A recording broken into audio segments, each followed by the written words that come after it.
कौवा और कौवी एक दूसरे को देखकर रहस्यमयी तरीके से मुस्कुराए और फिर उड़ चले। चिड़िया बीच में उड़ रही थी और वो दोनों उसके इर्द गिर्द थे। करीब 2 घंटे उड़ने के बाद वो एक जगह पहुंचे। चलो कुछ देर यहाँ पर आराम कर लेते हैं। अरे लेकिन मुझे तो जाना है, मुझसे अब सब्र नहीं हो रहा। अरे आओ तो सही, कुछ देर आराम कर लेते हैं, उसके बाद आगे बढ़ेंगे। कौवा और कौवी जब जमीन पर उतरे तो चिड़िया भी उनके साथ उतर गई। तभी वहां पर एक चील आ पहुंची। अरे भागो दोस्तों, यह चील है, हमें मार डालेगी। चिड़िया उसे देखकर बुरी तरह डर गई, लेकिन कौवा और कौवी ठहाका लगाकर हंस पड़े। तुमको लगता है हम तुम्हारे दोस्त हैं और यह चील हमें मार डालेगी? नहीं, यह चील तो हमारे जंगल का राजा है। हम लोग तो तुम्हें जानबूझकर यहाँ लाए हैं, तुमको अपना दोस्त बनाकर, और बेरी खाना।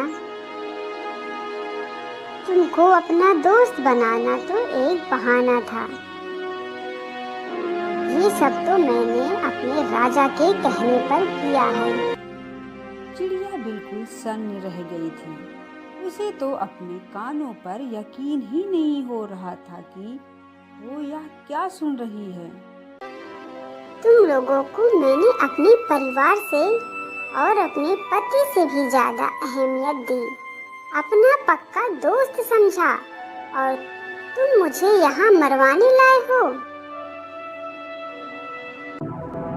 हाँ, क्योंकि तुम एक पीली चिड़िया हो। मुझे हमारी ज्योतिषी ने बताया कि तुम्हारा शिकार करने से मेरी शक्ति 3 गुना ज्यादा बढ़ जाएगी। अब तुम मेरा निवाला बनने के लिए तैयार हो जाओ। यह सुनकर चिड़िया बुरी तरह डर गई। उसे अब अपने पति की बात याद आने लगी। मेरे पति मुझसे ठीक कहते थे, असली दोस्त वो होते हैं जो हमें सही रास्ता दिखाएं। तुम लोगों ने मुझे पहले मेरी माँ बाप से खिलाफ रखा, उसके बाद मेरे पति के खिलाफ भी। वो सिर्फ एक साजिश थी। अब इन बातों का कोई फायदा नहीं। अब सब कुछ खत्म होने वाला है।